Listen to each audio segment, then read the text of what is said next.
So let me talk about something that is, I think, a good thing, and a place where government can help people. Because I've gotten a lot of emails in the last month from seniors, some seniors themselves, and some from friends of seniors who've said, look, my friend is 80 years old. They don't drive anymore. They're at home. No one sees them. I used to check on them, but now they're terrified that they're going to get the virus. They can't go to the doctor. They don't know what to do. They can't work the computer. Well, there's some folks in Chesterfield who are trying to help the shut-ins and the seniors who don't have that mobility and may not be able to get the vaccine on their own, assuming they want it. Captain Chad Vaughn and Dr. Alan Yee are the co-coordinators for the Chesterfield Medical Integrated Healthcare Unit. And I really appreciate you all agreeing to come on. Dr. Yee, if you don't mind, let me start with you. What is your group and what is it that you're doing? So, first off, thank you for having us this morning. Yeah. The Mobile Integrated Healthcare Unit has been around since we came up with the concept in 2013. It's a group of paramedics led by a paramedic lieutenant that just deals with residents and visitors in our community that just have medical needs. They go out and they visit them and just see what they need and link resources. Typically on a 911 call when we go out, we're just taking care of the immediate problem, but we don't have the opportunity on the 911 calls to figure out how they got into this predicament, how they got ill, how they got injured. This group allows us to do that. So they've done tremendous work over the last 7 years. Well, that's great to hear. I was unfamiliar with that, so I'm thrilled to hear that there's that forethought at trying to resolve the underlying problem rather than just put a Band-Aid on it. Captain Vaughn, as we shift into this era where everybody, or well, not everybody, but a lot of people do desperately want to get the vaccine to alleviate the concerns that they get COVID, what are you seeing in the community as you and your team go out? Of course, people want the vaccine. They want to be able to receive it, and what we're trying to do is give them the ability to receive it in ways that hasn't been done before or other places in the country. So, I think the big thing that we're seeing is the need and the want is there. We just want to make sure that we can give it to the individuals that do want it. So, what do you do? Do you actually make a list every day and then go and inoculate people in their own homes? How is that working?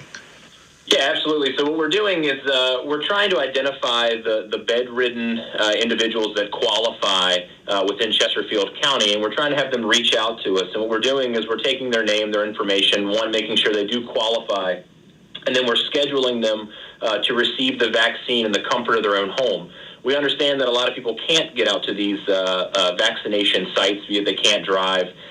They have other medical conditions, or again, they are bedridden and they can't get out. So what we're doing is we're taking these names, we're putting our vaccinators in vehicles, and then we're going to their home and actually vaccinating them there, observing them for the required time frame there, and then getting out to the next one on our list.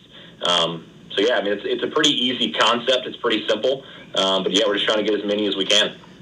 What are you encountering when you go in and visit with folks? I've been surprised because I've kind of lived my life almost like normal, as best I can. But there are a lot of people who have really been just terrified, and they're beginning to emerge now. And I, quite frankly, I've seen some people who I think, man, you need to see a counselor because you've spent a year almost in solitary confinement, just so fearful of dying. Are you encountering people who are troubled in a lot of different ways here? I think when we go out to the homes to vaccinate, the patients and their families are just so grateful for the opportunity to be vaccinated. It's been a long wait for the vaccines, and there's a lot of fear of the virus, but and there's a lot of realities of the virus. The virus is deadly.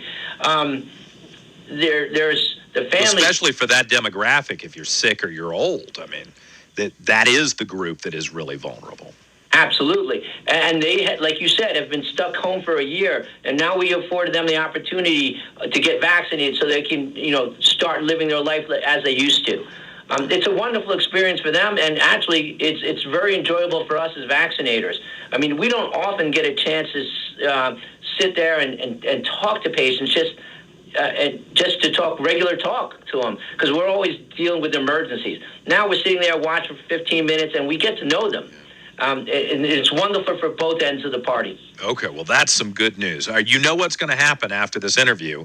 I'm going to get another round of emails saying, how do I sign my parents up for this? Or, some folks who are listening to the show who suddenly have a moment of hope that they don't have to go drive to the raceway or to some hospital and wait in line and put themselves at risk there. So how would someone sign up for this? And what's the criteria?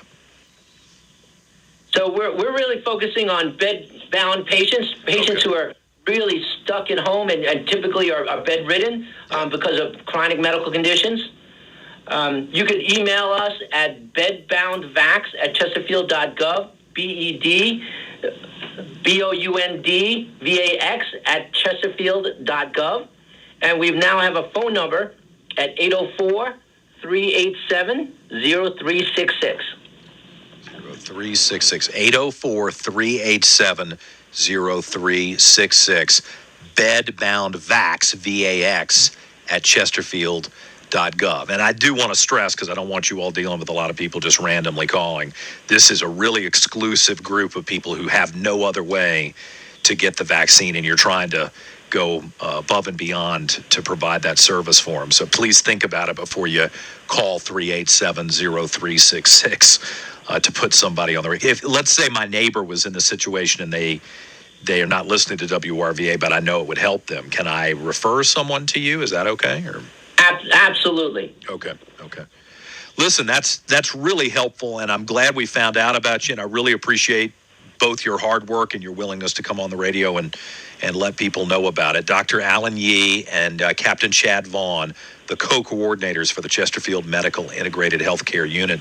And let's stay in touch. Once we get through the virus, I'd be interested in hearing more about what you do in normal, quote-unquote, normal times. Happy to. Thank you so much.